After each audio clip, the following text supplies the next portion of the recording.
morning everybody, Ollie Richards here. I'm not asking anything, I'm answering your language learning questions. That's what I'm doing here. If you're not subscribed to the channel, then what are you playing at? Hit that subscribe button right now so you get the rest of the videos that I make into your feed. Now today I'm answering a question from Haley, who's asking, she's learning Japanese, and she's asking about the JLPT exam, which is the main language exam in Japan. She asks, what do I think about it? Are they helpful? Are they a good measure of what you already know?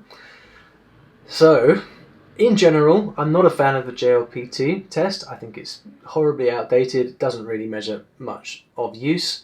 Although I am a bit out of date with this, so I think they may have new. When I took the JLPT, lots of them when I lived in Japan, and there was no speaking component. So it's a test that tests everything but not your speaking.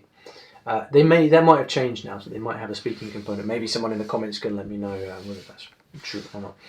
But so here's the thing with exams like this: the point of an exam is not always for it to be the most amazing, perfect, helpful thing in the world. For a lot of people, an exam functions as a roadmap. It gives you something to focus on, something to study, a guide of sorts.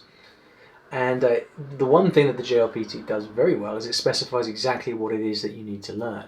So you have very clear, distinct vocabulary lists. You have very clear grammar points, sort of exact numbers and lists of kanji that you have to learn to pass the tests.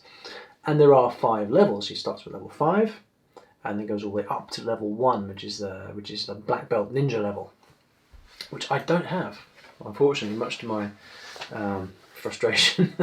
But so a lot of people who go to Japan and who learn Japanese, they take these courses because it provides structure in what is otherwise a very long road.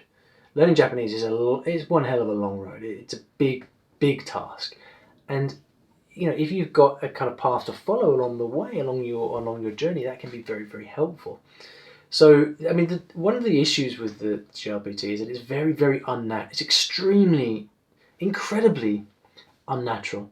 You're going to be reading the most dull, boring, dry texts that you can imagine about anything but the kind of thing that you'd want to be reading. It's very, very formulaic. It's really the opposite of what I suggest you do to learn a language, which is to immerse yourself in fun, interesting content. In Japanese Uncovered, which is my story-based Japanese program, the whole point of it is that you learn through reading a story. It's an adventure story about two friends from the West who go to Japan and meet their friend from Japan, and they go off traveling in search of the samurai's hidden treasure. I mean, it's fun. The whole point is that it's fun, right? Because if it's not fun, then it's really hard. And having studied for these JLPT exams and knowing a lot of people who have, I mean, it can be a great source of motivation, and a great feeling of achievement when you do learn them. But by God, it's a long road, and it's not what any sane person would call fun. So you've kind of got to weigh it up. But I think I would probably suggest at some point that you take it if you plan to make Japanese a longer term thing, because there are a set number of things that you need to know with Japanese. You do need to learn kanji, for example. A lot of grammar is one of the things I found with Japanese is that Japanese grammar, when you get more advanced, is like you can kind of get away without using it, and then you're kind of in this perpetual situation which I've been trapped in, which is that you don't know what you don't know. So this whole other world which it's just difficult to unlock if you don't study it. And I think that the JLPT can be quite helpful for that.